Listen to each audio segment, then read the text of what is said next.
Bismillahirrahmanirrahim. Assalamualaikum warahmatullahi wabarakatuh.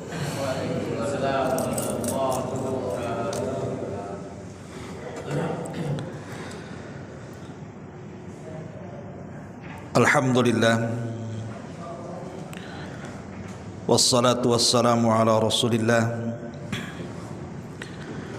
wa ala alihi wa sahbihi wa mawalah wa la hawla wa la quwata illa billahi wa ba'du.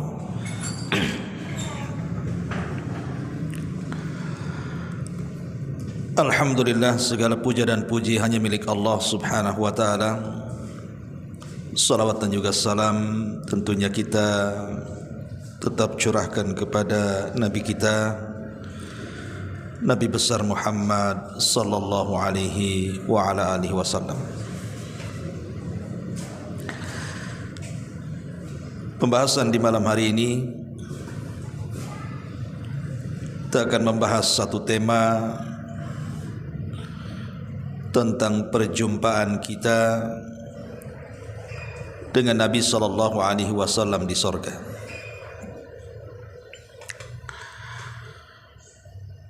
Tentu semua kita, saya, Anda atau siapapun pasti merindukan Nabi sallallahu alaihi wa ala alihi wasallam. Sebagaimana Nabi sallallahu alaihi wasallam juga merindukan umatnya. Dan kalaupun seandainya Allah subhanahu wa ta'ala takdirkan kita dimasukkan ke dalam surga, tentu surga yang Allah sediakan kepada kita akan berbeda dengan surga yang Allah subhanahu wa ta'ala berikan kepada Nabi kita Muhammad sallallahu alaihi wasallam. Tentu surga yang diberikan kepada Nabi sallallahu alaihi wasallam adalah surga yang sangat tinggi sekali. Bahkan tidak ada tingkatan yang paling tinggi di surga kecuali Nabi kita Muhammad sallallahu alaihi wasallam di situ. Pertanyaan pun muncul. Kalau seandainya kemudian Allah takdirkan kita masuk surga dan tidak mungkin tingkatan surga kita sama dengan tingkatan Nabi, macam mana pula kita akan berjumpa dengan Nabi sallallahu alaihi wasallam? Ma'asyiral muslimin yang dimuliakan Allah azza wa jalla, sehingga mungkinkah kita bisa berjumpa dengan Nabi sallallahu alaihi wasallam? Ma'asyiral muslimin yang dimuliakan Allah subhanahu wa ta'ala, ada dua jawaban yang disebutkan para ulama. Pertama, bahwa kita mungkin berjumpa dengan Nabi karena di dunia saja ada sebuah hadis dari Nabi sallallahu alaihi wasallam yang dikeluarkan Imam Bukhari dan Muslim dari hadis Abi Hurairah radhiyallahu anhu. Kata Nabi sallallahu alaihi wasallam, "Man ra'ani fil manami faqad ra'ani haqqan. Fa inna syaitan la yatamathalu fi surati wa man kadzaba alayya muta'ammidan falyatabawa maq'adahu minan nar." Barang siapa yang melihatku dalam mimpi, maka sungguh ia telah melihatku secara benar. Karena sesungguhnya setan tidak bisa menyerupai bentuk. Maka barang siapa yang berdusta atas namaku secara sengaja, maka silahkan ambil tempat duduknya di neraka. Dalam riwayat yang lain, Nabi SAW mengatakan, "Man ra'ani fil manami fasayarani fil yaqadati wa la yatamathalu syaitanu bi." Wa qala Abu Abdillah qala Ibn Sirin, "Idza ra'ahu fi suratihi." Barang siapa yang melihatku dalam mimpiku, maka ia akan melihatku dalam keadaan terjaganya, dan setan tidak akan mampu menyerupaiku. Kemudian berkata Imam Ibn Sirin yang dinukilkan Imam Bukhari, apabila dia melihatnya dalam bentuk rupa yang sebenarnya. Sebagian para ulama mengatakan bahawa kalimat fasayarani fil yaqadhati, barang siapa yang melihat Nabi SAW dalam mimpi, maka dia akan melihat Nabi SAW dalam kondisi terjaga. Salah satu penafsirannya para ulama, yang dimaksud akan berjumpa dengan Rasul secara terjaga adalah bahwa mimpi orang tersebut akan terbukti di akhirat dan dia akan betul-betul melihat Nabi SAW. Ada juga yang mengatakan bahwa ia akan berjumpa dengan Nabi dengan pertemuan khusus di akhirat kelak, atau boleh jadi mungkin dia akan mendapatkan syafaat Nabi SAW. Berarti dari hadis ini memungkinkan kita berjumpa dengan Nabi di akhirat. Tetapi sebagai catatan,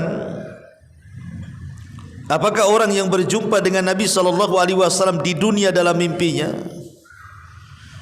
bahwa orang tersebut adalah orang pilihan, sementara yang tidak melihat tidak atau bukan termasuk orang pilihan?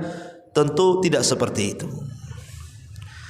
Banyak para sahabat yang juga tidak bermimpi berjumpa dengan Nabi, ataupun para tabi'in atau para tabi'ut tabi'in, mereka pun tidak tenukilkan kepada kita banyak yang bermimpi berjumpa dengan Nabi. Tapi mereka orang-orang mulia. Kalaupun seandainya di antara kita Allah takdirkan berjumpa dengan Nabi dalam mimpinya, maka itu sebuah bisyarat saja, kabar gembira saja.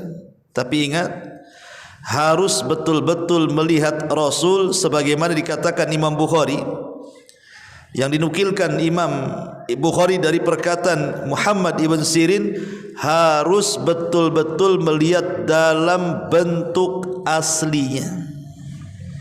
Maknanya kita harus tahu sifat-sifatnya, mulai dari tinggi badannya, lebar badannya, bahunya, janggutnya, rambutnya, sebagaimana yang sudah disifatkan oleh para sahabat Nabi SAW tentang sosok Nabi. Jangan kemudian kita tidak pernah membaca sejarah Nabi seperti apa, rambutnya seperti apa, tingginya seperti apa, hidungnya, matanya, dan begitu seterusnya. Tiba-tiba kemudian dia bermimpi berjumpa dengan seseorang, ngaku pula berjumpa dengan Nabi. Nah, ini gimana ceritanya? Sifat-sifatnya dia tidak tahu. Tiba-tiba dia mengaku bermimpi berjumpa dengan Nabi. Maka persis seperti ancaman Nabi SAW, man kadzaba alayya muta'ammidan falyatabawa maq'adahu minan nar. Kalau dia sampai berdusta, atau mungkin melihat Nabi dari sisi samping saja, atau dari belakang saja, atau sorbannya saja, dusta. Maka Nabi SAW mengatakan, barang siapa yang sengaja berdusta atas namaku, silahkan tempat duduknya di neraka. Tapi bukan ini pembahasannya. Pembahasannya, kalau seandainya Allah Subhanahu wa taala takdirkan betul-betul kita ini berjumpa dengan Nabi dalam mimpi kita, bukan mustahil, mungkin. Karena Rasul yang mengatakan, kata Nabi SAW, siapa yang berjumpa denganku dalam mimpinya, maka dia betul-betul berjumpa denganku, karena setan tidak mungkin menyerupai aku. Dan dalam riwayat fasayarani fil yaqadati, dan kelak dia pun akan berjumpa dengan aku dalam kondisi terjaganya. Maksudnya kelak pada hari kiamat, ketika kita sudah masuk surga. Ini dalil pertama bahwa tidak mustahil kita akan berjumpa dengan Nabi. Dalil yang kedua, kalau seandainya kita di surga, Allah Subhanahu wa taala perlihatkan dirinya, Artinya orang-orang yang akan masuk, orang-orang yang di dalam sorga itu diberikan nikmat tambahan. Bahkan nikmat tambahan itu jauh lebih nikmat dibandingkan nikmat sorga itu sendiri. Ru'yatullah, mampu memandang Allah. Kalau Allah saja bisa dipandang, maka Nabi SAW tentu lebih bisa lagi. Kalau kita bisa berjumpa dengan Allah, faman kana yarju liqa'a rabbih falyamal amalan salihan. Barang siapa yang ingin melakukan perjumpaan dengan Allah, maka silahkan beramal dengan amalan yang saleh. Wala yusyrik bi ibadati rabbih ahada, dan dia tidak melakukan kesyirikan dengan siapapun. Artinya berjumpa dengan Allah tidak mustahil, maka berjumpa dengan Nabi pun tidak mustahil. Ma'asyiral muslimin yang dimuliakan Allah Subhanahu wa taala, apalagi banyak dalil-dalil yang menunjukkan bahwa ada amalan-amalan yang dengan amalan itu kita bisa diperjumpakan dengan Nabi SAW. Bisa menatap wajahnya, bisa bersentuhan dengan Rasul, bersalaman, memeluk, bercengkrama dan begitu seterusnya. Dan itulah angan-angan setiap mukmin yang betul-betul mengamalkan imannya. Ma'asyiral muslimin yang dimuliakan Allah Azza wa Jalla, karena dahulu di masa Rasul ada Arab Badui. Ia sudah berjasa dengan Nabi SAW. Jadi ketika Rasul safar, Rasul itu singgah di satu rumah punya Arab Badui. Kemudian Arab Badui itu menjamu Nabi SAW sebagai tamu. Maka Nabi SAW mengatakan, karena engkau sudah berbuat baik kepadaku, menjamu aku dalam perjalananku, datanglah satu waktu ke kota Madinah, aku akan balas kebaikan. Betul, satu hari si Arab Badui ini kemudian datang ke kota Madinah mencari Nabi SAW. Kemudian setelah berjumpa dengan Rasul, Rasul itu tidak pernah melupakan kebaikan orang. Beda dengan kita, kadang-kadang kebaikan orang itu kita tidak menghargai, tapi Rasul itu tidak pernah melupakan kebaikan orang. Disambutlah si Badui itu, kemudian ya layaknya tamu dikasih makanan, dikasih hidangan yang lezat, kemudian sudah dipersiapkan hadiah. Kemudian Nabi SAW mengatakan kepada Arab Badui ini, wahai fulan, karena engkau sudah berbuat baik kepada aku, salni, mintalah kepadaku sesuatu, aku akan beri. Salni syai'an u'tik, mintalah kepadaku sesuatu, aku akan beri. Arab Badui ini sudah tua. Harusnya dalam kondisi ketika Nabi SAW memberikan kesempatan meminta kepada Nabi, harusnya kan berfikir akhirat. Ini mumpung dekat-dekat Nabi, saya akan meminta kepada Rasul, ya Rasul masukkan aku ke sorga, ya Rasul tolonglah mintakan kepada Allah supaya Allah mengampuni dosa-dosa aku. Kan harusnya kan begitu. Kan ini kesempatan kapan lagi berjumpa dengan Nabi. Rupanya si Badui ini lain pula yang diminta. Dia mengatakan, ya Rasulullah, uridu dabatan arkubu biha. Aku hanya ingin ya semacam unta biar aku kemana-mana tak jalan kaki. Kemudian kata Nabi SAW, minta lagi, apa lagi? Dia mengatakan, wa kalban yahrusu ghanami. Kalau ada anjing-anjing lah katanya, supaya bisa menjaga kambing-kambingku. Mungkin serigala begitu. Kemudian kata Nabi SAW, apa lagi? Dia mengatakan, au khadiman yakhdumu ahli, atau kalau memang ada budak sebagai pembantu, kasihlah saya budak sebagai pembantu katanya, biar saya tak capek ada pembantu. Lihat, dia hanya menjamu Nabi, karena Rasul ketika safar kehabisan bekal, kemudian dijamu di rumahnya. Kemudian Nabi SAW ingin berbuat baik, membalas kebaikannya, tapi lihat permintaannya. Ibaratnya begini, ana singgah di rumah antum, antum kasih makanan saya, besok antum ke rumah ya, kata ana, datanglah antum ke rumah ana. Karena antum sudah berbuat baik, kemarin sudah kasih makan. Kira-kira apa nih hadiah yang harus saya kasih? Gini aja Ustaz, saya minta itu senianya untuk saya. Gimana kan? Atau tolonglah sewakan pembantu lah biar saya tak capek.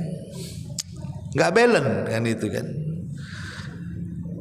Oke lah kalau seandainya pun sesuai gitu ya.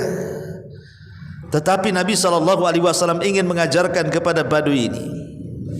Kata Nabi SAW, lemahkah engkau wahai fulan seperti yang diminta seorang yang sudah tua di zaman Bani Israel. Sahabat yang mendengar ketika itu mengatakan, ya Rasul, apa yang maksud anda itu orang tua di zaman Bani Israel? Kemudian Nabi bercerita panjang sekali soal kisahnya Nabi Musa yang tersasar di sebuah jalan, tidak bisa keluar karena dia harus membawa jasadnya Nabi Yusuf. Karena pesannya Nabi Yusuf, dia ingin dikubur tidak di Mesir tapi di Palestina. Akhirnya orang-orang mengingatkan, wahai Musa, kenapa kita tersesat? Karena kita tidak membawa jasadnya Nabi Yusuf. Nabi Musa mengatakan, di mana kuburannya? Ayo kita gali dan kita ambil jasadnya, kita pindahkan. Maka orang-orang mengatakan, tidak ada yang tahu kecuali orang tua dari orang tua Bani Israel. Ada satu orang tua, itu dia tahu kuburannya itu. Akhirnya kemudian Nabi Musa mengatakan, bisa enggak kau tunjukkan di mana kuburan Yusuf? Kata orang tua ini, oh tidak bisa, ada imbalannya. Kata Nabi Musa, apa imbalannya? Dia mengatakan, jadikan aku temanmu di sorga.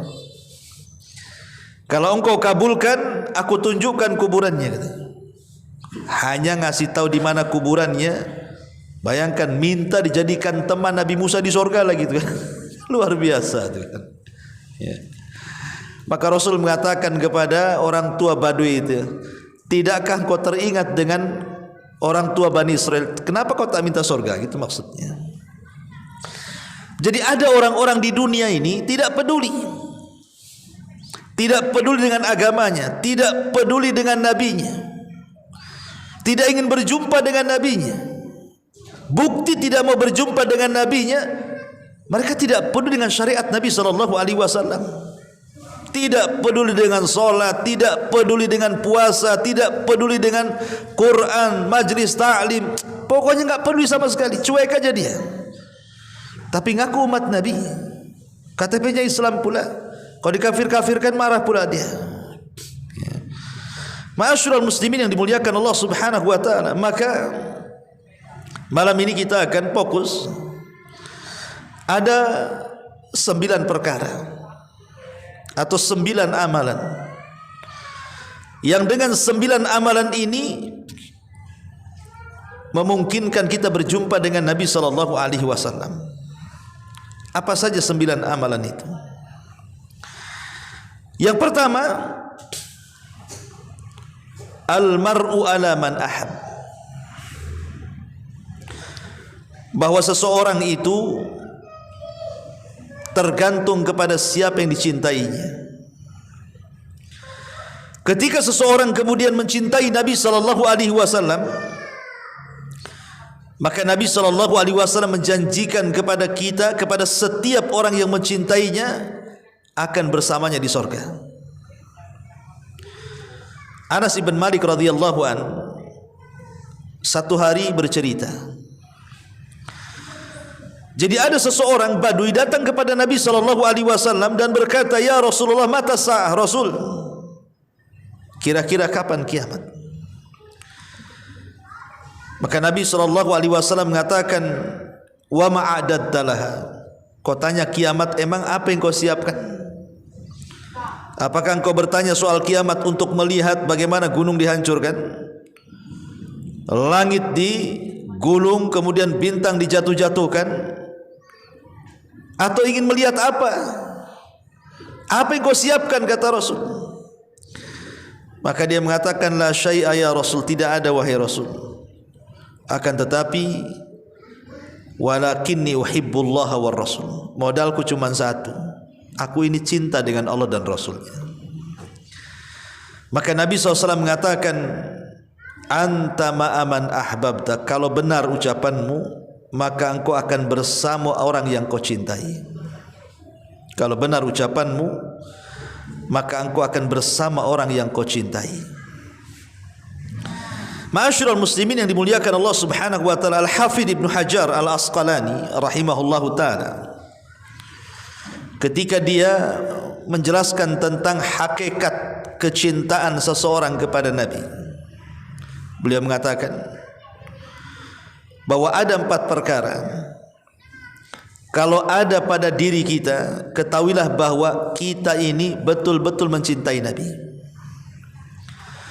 Tapi kalau tidak ada 4 perkara ini pada diri kita, atau salah satunya hilang dari 4 perkara itu, maka Anda belum mencintai Nabi. Yang pertama,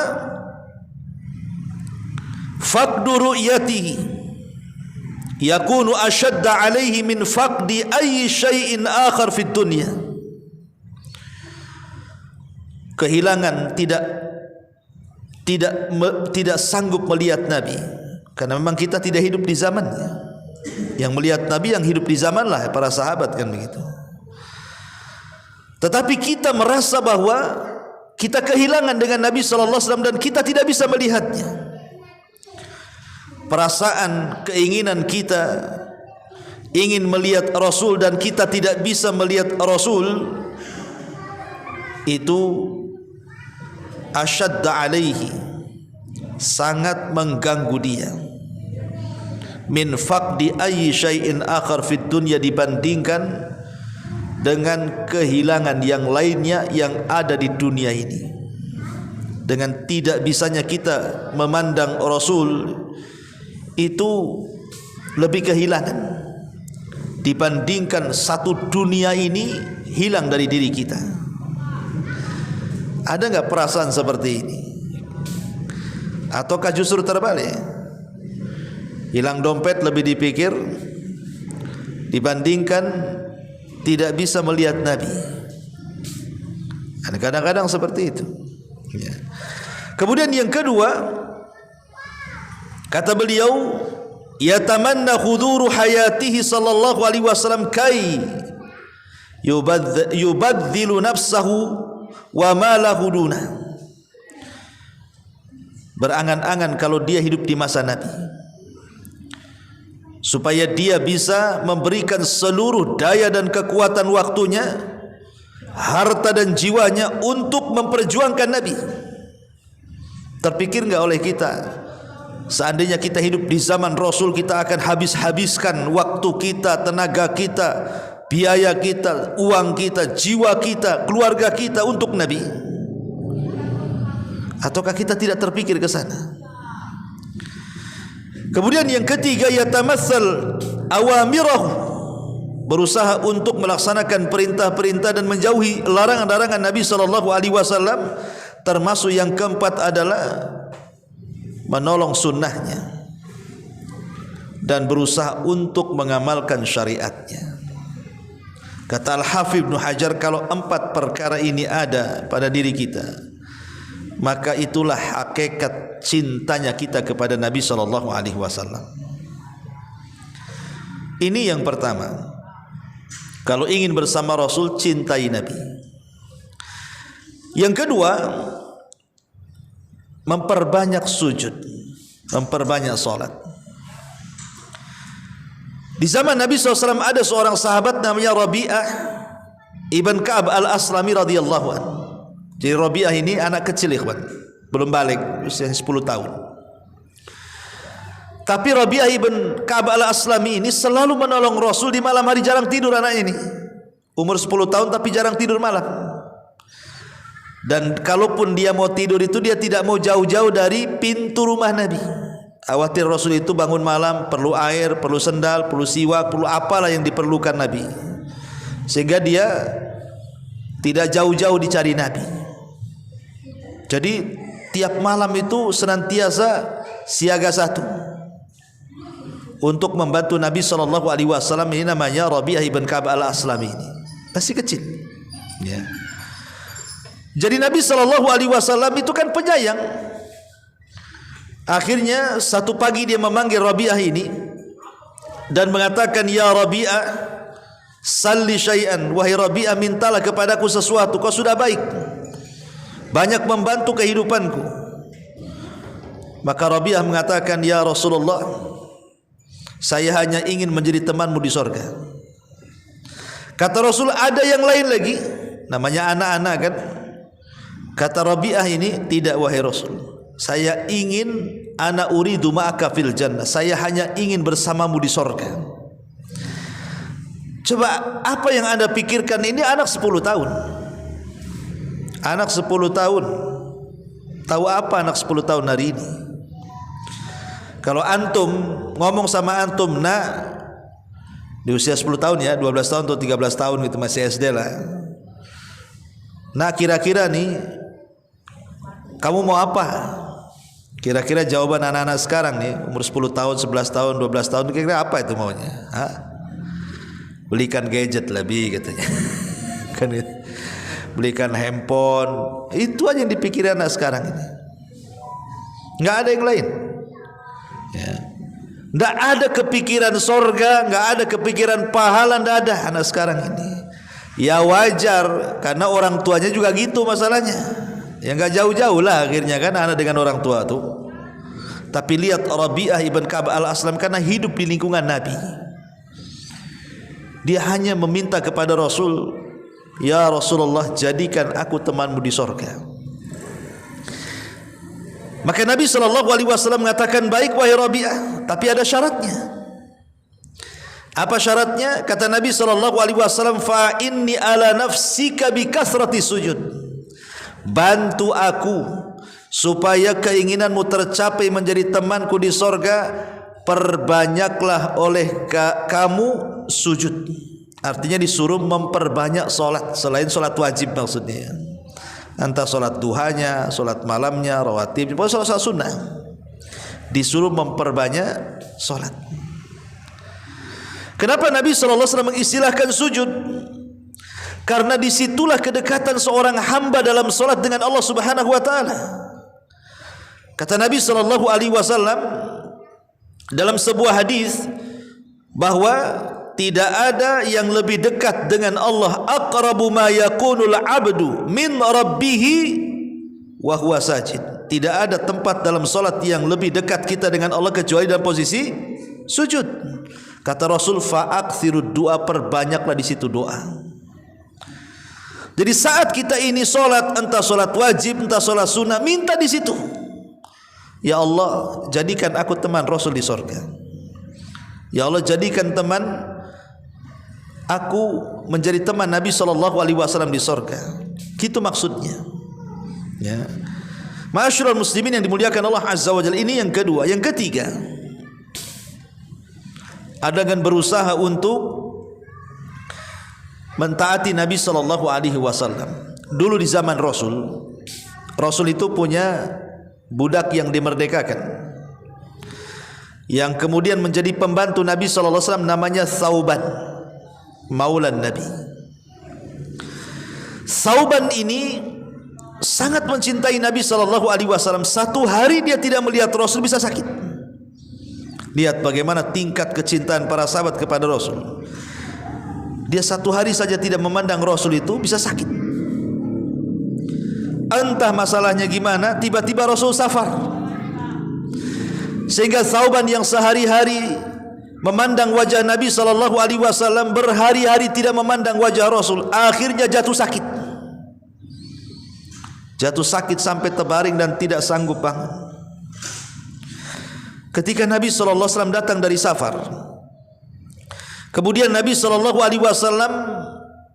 karena setiap kalau dia mukim selalu berjumpa dengan Thauban, tumben Thauban tak ada.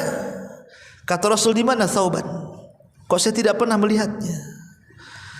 Maka orang-orang mengatakan, ya Rasulullah, Thauban sakit parah.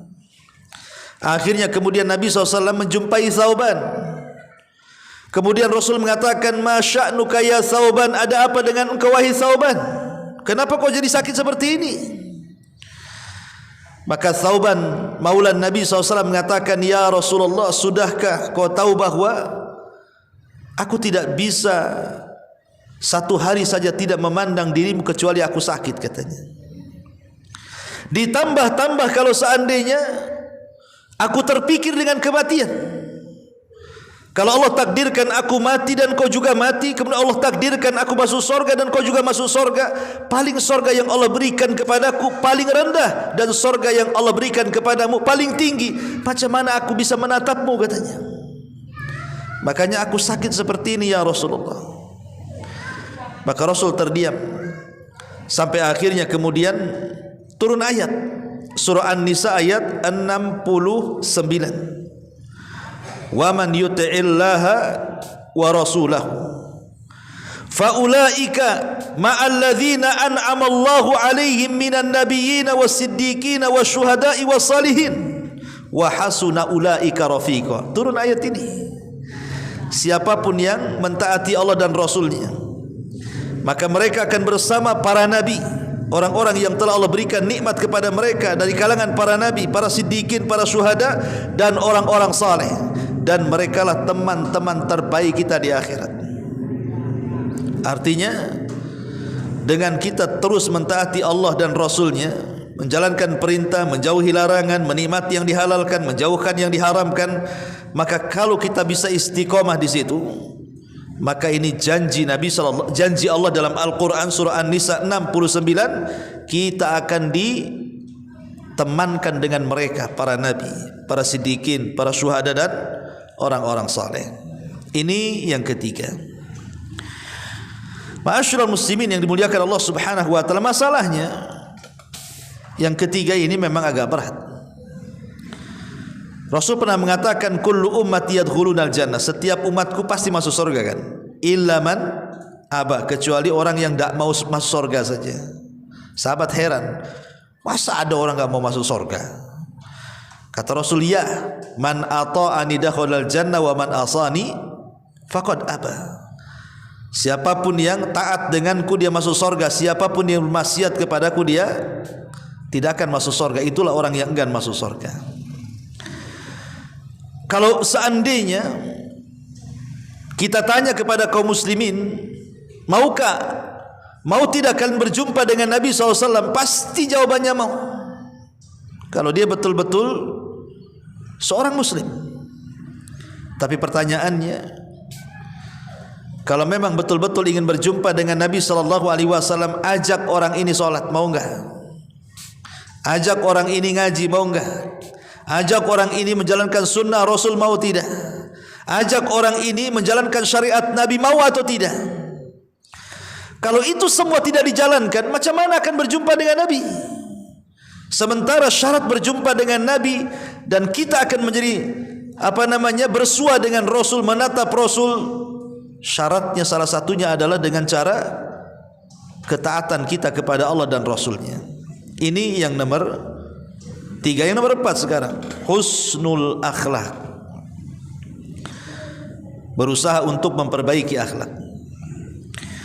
Nabi SAW mengatakan dalam hadis Jabir radhiyallahu an, inna min ahabbikum ilayya wa aqrabukum minni majlisan yaumal qiyamah ahasinukum akhlaqa.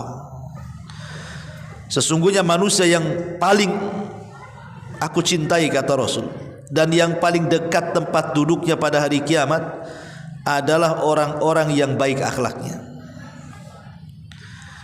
Para ulama mengatakan, apa sih baik akhlak itu? Baik akhlak itu terangkum dalam 3 kata.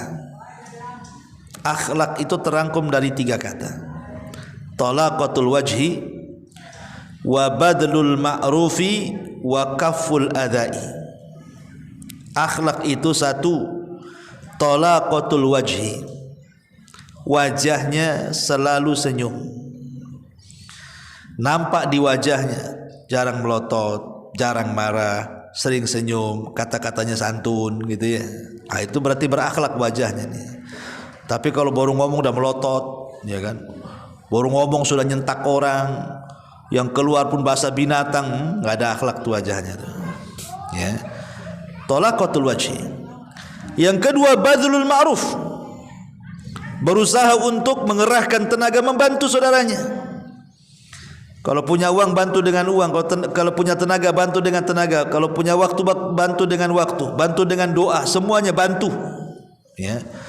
Ataupun yang ketiga kaful adha, berusaha untuk tidak menyakiti orang lain atau sabar dari kejahatan orang lain.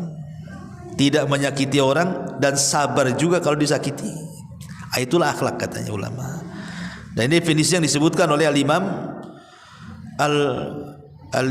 Mubarak rahimahullahu ta'ala.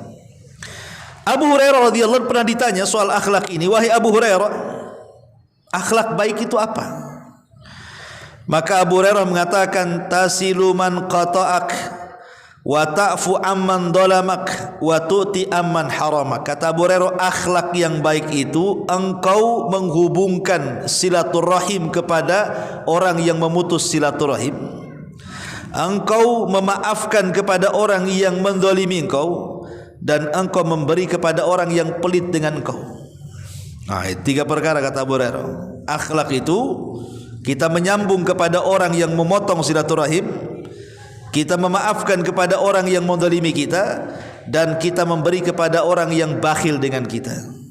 Kalau kita kan tidak, ngapain saya kasih dia, dia aja nggak kasih saya kok. Itu kan kita itu. Berarti akhlaknya belum ada kan itu ya. Kalau tengok definisinya Abu Hurairah kan gitu. Ayolah kita ke sana. Ngapain dia aja nggak pernah ke sini. Kan gitu bahasa kita kan. Tolonglah bantu dia. Ngapain bantu dia? Dia aja nggak pernah bantu saya kan. Akhlak itu tidak seperti itu. Makanya kata Abu Hurairah, kita berusaha untuk menyambung kalau dia memutus, berusaha untuk memaafkan kalau dia zalim, berusaha untuk memberi kalau dia bakhil. Nah, gitu ya kata Abu Hurairah. Itulah akhlak katanya. Ma'asyiral muslimin yang dimuliakan Allah Azza wa Jalla, termasuk juga Aisyah radhiyallahu anha ketika mengkisahkan tentang bagaimana akhlaknya Nabi. Apa kata Aisyah radhiyallahu anha, dia mengatakan, maka kana ahadun ahsan khuluqan min Rasulillah. Tidak ada manusia yang lebih baik akhlaknya dibandingkan Rasulullah. Ma da'ahu ahadun min ashabihi wala min ahli baiti illa qala labbaik. Tidak ada satupun yang mengundang Nabi dari sahabat-sahabatnya, entah yang miskin, entah yang kaya, entah pejabat, entah rakyat, entah orang biasa, pokoknya siapapun yang undang Nabi, entah orang luar, entah keluarganya sendiri, Rasul mengatakan labbaik, siap, saya akan penuhi panggilan. Maka dari sini turun ayat wa innaka la'ala khuluqin azim. Dan engkau wahai Muhammad di atas akhlak yang paling tinggi. Nah, coba antum undang pejabat ke rumah antum, mau enggak? Kan nih Nabi nih, ya enggak usah pejabat lah, PRT lah. Saja makan di rumah, mau enggak kan? Ya, tempe tahu jadilah kan itu. Lihat Rasulullah SAW tidak memandang siapapun yang undang dia, mau miskin, mau kaya, mau kere, mau apa, semua Rasulullah baik, saya siap penuhi panggilanmu. Bahkan disebutkan oleh Ummu Darda radhiyallahu anha, seorang sahabat. Jadi qama Abu Darda lailatan yusalli. Kita tahu Abu Darda ini memang sahabat yang rajin sholat, rajin puasa. Saking rajin sholat dan puasanya, istrinya itu tidak pernah direken dia, sampai nggak pernah dandan. Kata istri, ngapain saya dandan katanya. Kalau malam dandan dia sholat, ya kan. Kalau siang dandan puasa pula dia. Apa yang harus? Nggak pernah dandan Abu Darda ini. Akhirnya kemudian ditegur sama Salman Al Farisi, Abu Darda jangan gitu. Sepertiga hakmu itu kasihlah untuk Allah, sepertiganya kasihlah untuk badanmu, sepertiga kasihlah untuk keluargamu. Ya, jangan semua kasih sama Allah katanya. Kata Nabi SAW, Sadaqah Salman. Oh betul itu kata Salman. Ya. Jadi Ummu Darda ini bercerita tentang suaminya Abu Darda radhiyallahu anhu yang sholat di malam hari dan selalu menangis. Abu Darda ini. Dan ketika dia menangis, dia selalu berdoa. Nih lihat doanya Abu Darda ini. Apa doanya? Allahumma ahsanta khuluqi fahassin khulqi faqad ahsanta khulqi fahassin khuluqi. Ya Allah, engkau sudah memperbaiki badanku, maka perbaikilah akhlakku. Itu aja yang dibaca itu. Ya Allah, sebagaimana Engkau sudah memperbaiki fisikku, badanku, tolonglah perbaiki akhlakku. Sampai pagi itu yang dibaca. Jadi istrinya ini, Ummu Darda ini mengatakan kepada Abu Darda, ya Abu Darda, kenapa kau asih itu aja diulang-ulang doamu? Apa enggak ada doa lain? Ya. Maka Abu Darda mengatakan, ya Ummu Darda, ya, innal abdal muslim yuhsin khuluqahu hatta yudkhilahu bihusni khuluqihil jannah. Wahai Ummu Darda, kalau seorang muslim itu dia baik akhlaknya, akhlaknya itulah yang mengantarkan dia ke surga. Tapi sebaliknya, jika seorang muslim itu buruk akhlaknya itu yang mengantarkan dia ke neraka. Makanya saya minta kepada Allah untuk diperbaiki akhlak, kata Abu Darda. Ya.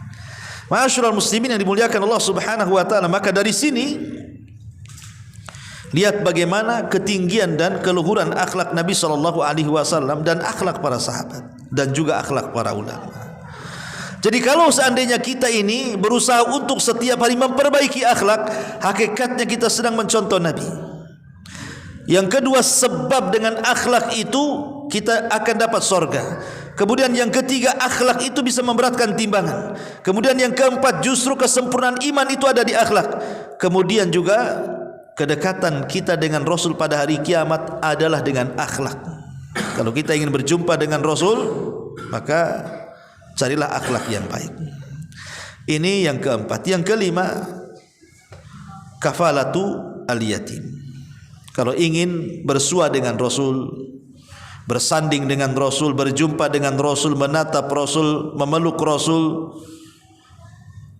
apakah ini berlaku juga dengan perempuan? Apa hanya laki-laki saja? Ya tentu berjumpa dengan Rasul ya, perempuan juga berjumpa. Tapi apakah kemudian perempuan boleh menjabat tangan Nabi, memeluk Nabi kayak kita laki-laki? Ya wallahu alam, ini kan perkara gaib. Tapi yang jelas di dunia saja Rasul tidak pernah bersalaman dengan perempuan. Ya. Rasul kalau membaiat wanita tidak pernah menyentuh kulit wanita, karena Rasul mengatakan menyentuh kulit yang bukan mahram sama dengan lebih dahsyat dibandingkan meletakkan paku di atas kepala, kan begitu. Tapi ini kan perkara gaib, wallahu alam. Tapi yang jelas bahwa semua akan berjumpa dengan Rasul, mau laki-laki mau perempuan. Tapi urusan salaman atau tidak, pelukan atau tidak, itu wallahu alam. Tapi kalau laki-laki ya mungkin, kalau perempuan ya ilmunya di sisi Allah Subhanahu wa taala. Nah, salah satunya yang kelima adalah kafalatul yatim. Berusaha untuk mengkafil anak yatim, sebagaimana Rasul mengatakan, ana wa kafilul yatim fil jannati kahataini. Saya dan para pengkafil anak yatim itu seperti ini di surga. Rasul menegakkan jari tengah dan syababah, telunjuk, kemudian merapatkan seperti ini. Ya. Tentu maksudnya mengkafil anak yatim itu bukan mengkafil sedekah setahun sekali, bukan. Kan ada orang kalau datang Ramadan, ayo datang, kita mau ngasih santunan anak yatim. Itu bukan kafil, itu sedekah namanya. Kafil yatim itu artinya kita ambil anak yatim yang masih bayi, kemudian kita besarkan sampai dia balik. Ya. Atau lebih bagusnya antum selamatkan ibunya juga. Antum cari janda yang punya anak bayi, nikahi jandanya. Itu namanya satu gayung 3, 4, 50 terlampaui itu. Anak-anaknya ikut antum semua tuh, kan gitu ya. Ya, nggak bisa Ustaz, istri saya tak ngizinkan. Ya udah nggak usah kalau nggak ngizinkan, ambil anaknya saja. Ya, ambil anaknya. Oh, Ustaz, ibunya tak mau anaknya diambil, nggak usah maksa. Nggak, tetap anakmu nggak apa-apa. Kamu kan ibunya, nggak apa-apa, anakmu sama kamu. Tapi sayang danai dia. Susunya berapa 1 bulan? Pakaiannya, pampasnya. Nanti sampai balik, pokoknya nggak boleh ada uang orang lain. Itu uang saya sampai dia besar. Itu namanya kafil. Sampai dia balik. Itulah kafil namanya.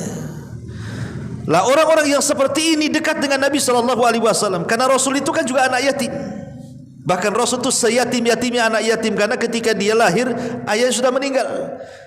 Makanya Allah mengatakan wa wajadaka fawajadaka yatiman fa'awa, wa wajadaka yatiman fa'awa. Dan Allah mendapati engkau wahai Muhammad yatim, tapi yatim kamu berbeda dengan yatim yang lainnya. Fa'awa, aku yang menjaganya, kata Allah. Makanya Rasul karena pernah yatim, Allah tegur fa'ammal yatima fala takhar. Adapun kalau kau jumpa dengan anak yatim, jangan kau hardik. Sama anak yatim harus lembut, usap kepalanya, antum akan mendapatkan pahala sebanyak rambut yang di kepalanya. Usap kepalanya, ya, sering mengusap lebih banyak lagi. Tapi kalau diusap terus kan tidak mau, kecuali mau kasih amplop. Kalau dikasih duit mau dia kan, ya. Jadi, dan itu bisa melembutkan hati kita, ya. Maka ini yang keenam juga, yang kelima kafalatul yatim. Yang keenam, kalau kita diuji oleh Allah dengan diberikan anak perempuan, karena begini, ikhwatu fillah, muliakan Allah azza wa jalla, merawat anak perempuan dengan anak laki-laki itu berbeda. Karena laki-laki sih kadang-kadang kita selaku bapak ini nggak terlalu riskan sekali kan, pergi pagi sore ya paling kita tanya kau dari mana kan itu ya. Tapi kalau anak perempuan hilang dari pagi sampai sore, was-was tuh orang tua tuh, mana nih anak nih. Sampai dulu ada kisah tuh. Jadi saya didatangi orang besar, betato, ya mungkin mantan preman tuh, tak tahu juga lah. Tuh nangis dia, mau badan gede nangis, ya kan. Jadi saya bilang, ada apa Pak? Tenang Pak, tenang. Kira gini Ustaz, bisa bantu saya enggak, katanya. Jadi kenapa Pak? Ceritakan. Jadi anak gadisnya ini baru dipesantrenkan di Medan, baru 2 tahun. Ya, bapaknya senang, tapi ibunya kadang, namanya orang tua ya, istrinya atau ibu anak itu, karena anaknya itu anak perempuan satu-satunya, yang lain laki-laki. Jadi rindunya nggak bisa ditahankan. Jadi ngerayulah suaminya, tolonglah, udahlah cukup 2 tahun di Medan, bawa aja ke Batam, biar di rumah saja, sekolah, cari sekolah di sini. Ya karena suaminya kalah dengan istrinya, pulang akhirnya anaknya 2 minggu hilang. Anak itu cari-cari ke sana kemari. Rupanya anak itu dia ngekos di atas warung Padang tuh, cerita dia. Dan sudah nggak pakai jilbab, betato, bejinti sana sini. Rupanya ikut anak pang. Ya kan? 2 tahun bisa dirusak dengan 2 minggu. Nah ini kejadian ikhwan, kan? Karena makanya kita ini yang kalau punya anak perempuan baru terasa kita ini. Makanya kenapa kalau kita betul-betul mentarbiyah anak perempuan, kita betul-betul kita jaga, kita tarbiyah, pahalanya beda dengan anak laki-laki. Kata Nabi SAW, man ala jariyataini hatta tablugha ja'a yaumal qiyamah ana wa huwa wa dhamma asabi'ahu, kata Rasul. Barang siapa yang mendidik dan merawat 2 anak perempuan hingga dia dewasa, dia rawat dengan baik anak itu sampai dia dewasa, sampai dia kawin, maka ia akan datang pada hari kiamat bersamaku, kata Nabi SAW. Luar biasa, ya.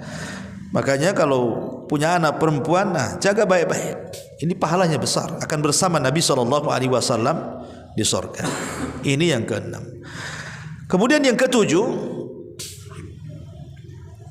adalah orang yang tidak pernah berjumpa dengan Rasul. Seperti kita kan gak pernah berjumpa dengan Rasul, tapi kita yakin dengan Nabi. Kalau ditanya siapa Nabi Muhammad, dengan yakin.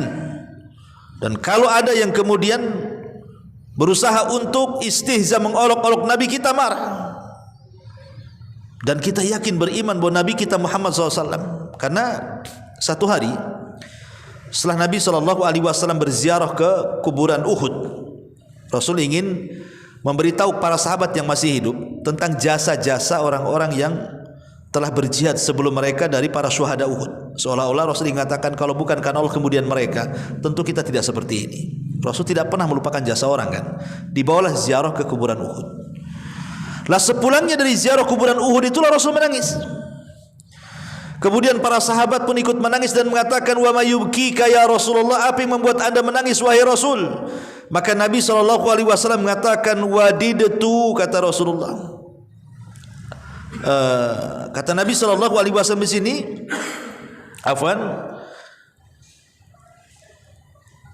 wadidtu anni qad ra'aitu ikhwanuna. Wadidtu anni qad ra'aitu ikhwanana. Kata Nabi SAW, aku ingin berjumpa dengan teman-temanku, katanya. Sahabat heran dan mengatakan, Rasulullah, kami loh teman-temanmu, ini teman-temanmu semua di sini loh. Kemudian Rasul, bukan, kalian bukan teman-temanku, katanya, kalian itu sahabatku. Lalu sahabat bertanya, lalu siapa yang anda maksudkan teman-temanmu itu, Rasul? Maka Nabi SAW mengatakan, yang dimaksud teman-temanku adalah kaumun, kata Rasul, sebuah kaum, lam ya'tu ba'd, yang belum datang, nanti datangnya. Ini ngomong di hadapan para sahabat, ya. Tetapi wahum yu'minu nabi, mereka mau beriman denganku, katanya. Siapa mereka? Ya kita ini, ya. Tidak pernah berjumpa dengan Rasul, tetapi sangat yakin dengan Rasul, beriman dengan Nabi SAW. Makanya teruslah kita mempelajari sirah Rasul, mempelajari sunnah-sunnah Rasul, berusaha mengamalkannya dan begitu seterusnya, mendakwahkannya, supaya kita masuk pada hadis ini, di mana kita termasuk orang-orang yang dirindukan Nabi SAW dengan perjumpaan dia dengan kita pada waktunya, kalau Allah takdirkan kita masuk surga. Kemudian yang nomor 8, memperbanyak solawat.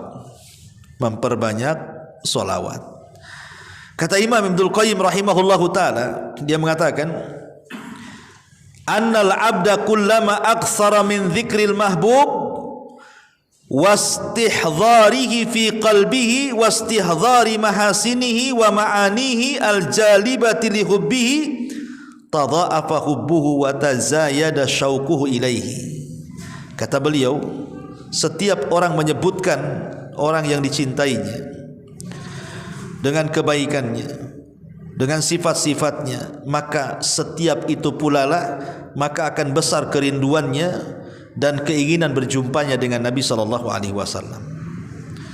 Kata Nabi SAW, aulan nas bi yaumal qiyamah aktsaruhum alayya salatan.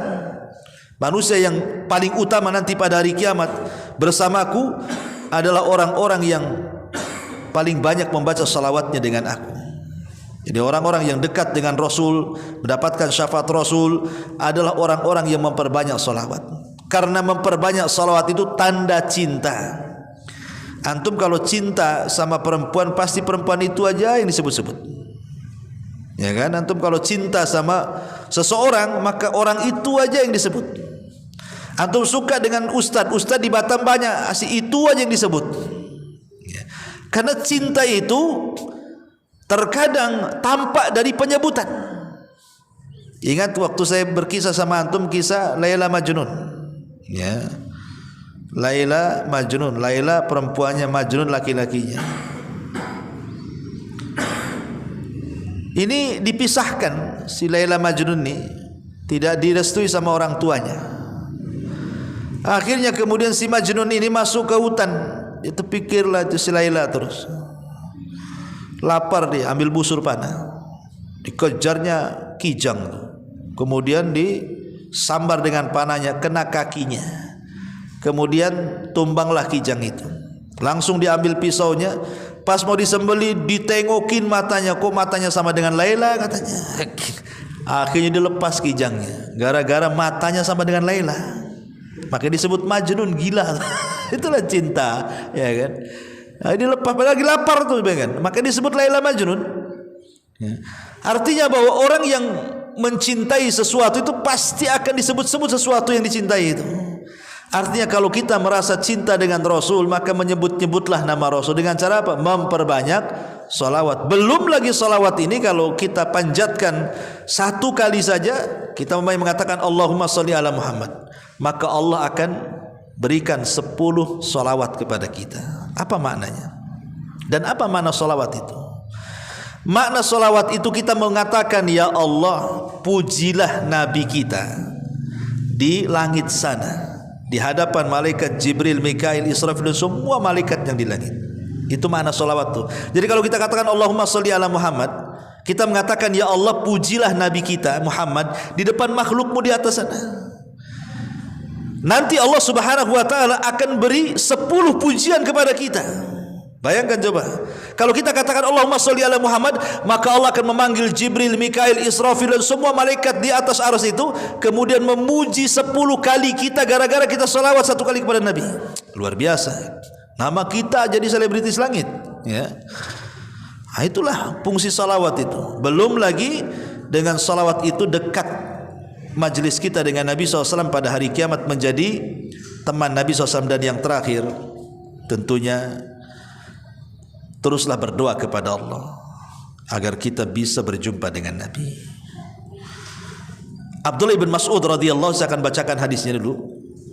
An Abdullah bin Mas'ud radhiyallahu anhu qala, dakhala Rasul sallallahu alaihi wasallam al-masjid wa huwa baina Abi Bakr wa Umar.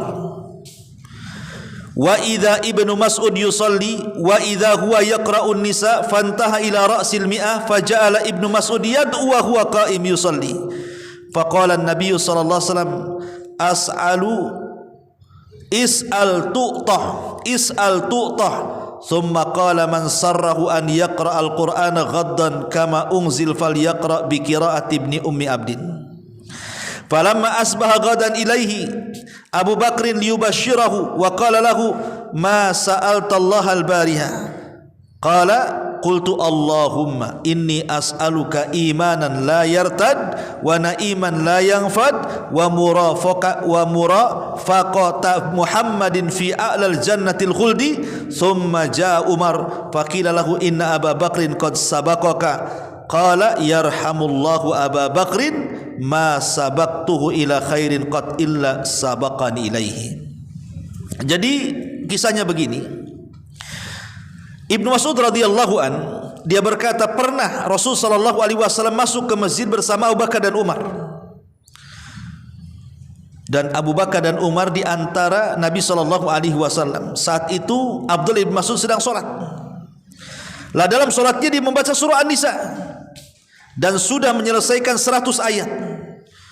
Kemudian Ibnu Mas'ud berdoa dalam posisi berdiri di salatnya. Kemudian Rasulullah SAW seolah mendengar doanya dan mengatakan, mintalah engkau akan diberi, mintalah engkau akan diberi.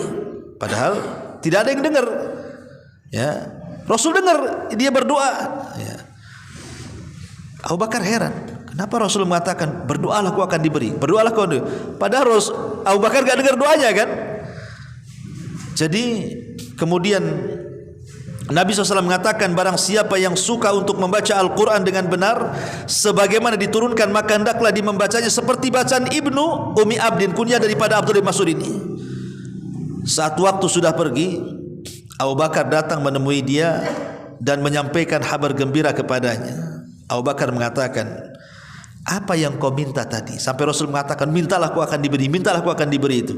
Kau ngomong apa? Kata Abu Bakar itu. Kata Abdullah bin Mas'ud, aku hanya berdoa kepada Allah, ya Allah, saya meminta kepadamu keimanan yang tidak akan berubah dengan kemurtadan, kenikmatan yang tidak terputus, dan aku memohon kepadamu agar menjadi pendamping Muhammad sallallahu alaihi wasallam di deretan tertinggi di surga yang kekal nanti, katanya. Maka Abu Bakar mengatakan, berbahagialah, berbahagialah. Rasul ngomong berbahagialah. Kemudian Abu Bakar pergi. Datang Umar mau ngasih tahu juga. Kata Abdullah bin Mas'ud, udah telat, Abu Bakar baru datang, katanya. Maka Umar mengatakan, aduh memang Abu Bakar nih, setiap aku mau berbuat baik dia pula duluan, katanya. Ya, jadi lihat bagaimana di sini Abdullah bin Mas'ud mengajarkan kepada kita, berdoalah kepada Allah. Ini wasilah yang ke-9, berdoa kepada Allah, minta agar kita menjadi teman Nabi sallallahu alaihi wasallam di surga. Ini 9 perkara amalan-amalan yang bisa menjadikan kita dekat dengan Nabi sallallahu alaihi wasallam. Wallahu a'lam bishawab.